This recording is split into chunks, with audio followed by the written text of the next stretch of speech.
បាទសួស្តីបងប្អូនអរគ្នាជួបគ្នាជាមួយមានម៉ាកូដល់តម្រុយផាទៀតហើយបាទថ្ងៃនេះមានពីរគូទៀតហើយចង់ចែកជូនបងប្អូន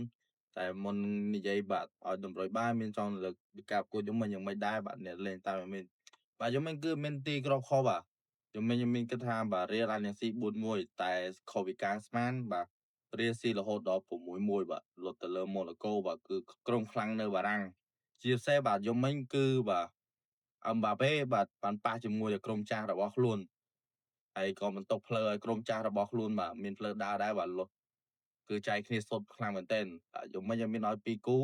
បាទរៀលម៉ាឌ្រីត1ហើយនឹងបាទអាសនល1អញ្ចឹងថ្ងៃនេះមាន2គូទៀតបាទក្រុមទី1បាយ័ននេះប៉ះជាមួយនឹងក្រុមនៅបាតារាំងបាទហើយគូទី2គូពិសេសបងប្អូនបាទយំមិញយើងមើលរៀលតតឥឡូវថ្ងៃយើងមើលបាសេតតម្ដងអញ្ចឹងបាសេយប់នេះបានប៉ះគ្នាជាមួយនឹងអញ្ចឹងបាសេយប់នេះបានប៉ះគ្នាជាមួយនឹងប៉ាហាតបងប្អូនចូលរួមទូទីទាំងអស់គ្នាតែយប់នេះបាទបាយ័នជាមួយនឹងបាទ FC បាសេណាស៊ីទៅលើក្រុមបាទមកពីបាតារាំងប្រហែលគ្រាប់ហើយកុំភ្លេចចូលរួមទូទីលេងជាមួយទាំងអស់គ្នានៅក្រោមវីដេអូនេះទាំងអស់គ្នាបាទគូពីនេះបាទអីមានបើសិនជាបងប្អូនឆ្លាញ់តាមអីមានសូមណែនាំបងប្អូនលេងនៅខាងបាទគឺបាយ័នម៉ាណិចបាទយប់នេះបាយ័នម៉ាណិចច្បាស់ជាលុតបាទក្រុមមកបាតារាំងជាសំខាន់ហើយក្រុមហ្នឹងក៏ទៅតឡើងជើងផងដែរហើយប៉ះជាមួយបាយ័នយើងទៀតហើយបាយ័នយើងគឺឈរនៅបាទ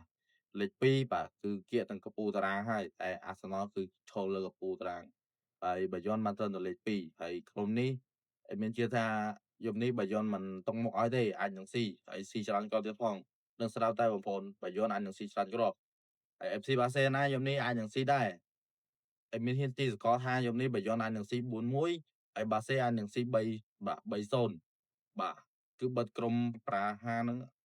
ត្រឹម0អានេះមានជឿជាក់បាទមានហ៊ានទីសកលហើយបងប្អូនឆ្លាញ់ការវិនិយោគបានមានជឿជាក់ថាបាទពីគូនេះគឺជាជំរឿល្អបាទនៅក្នុងយប់នេះបងប្អូនចង់បានគូបោបន្ថែមបងប្អូនគ្រាន់តែចុចលេខខាងក្រោម profile បាទចូលដល់ក្នុងផ្ទះ admin ហើយមានបងប្អូនយើងជាច្រើនចាំបន្តតម្រុយគ្នាហើយសតភាព100សុបអញ្ចឹងមានតែប៉ុណ្្នេះទេ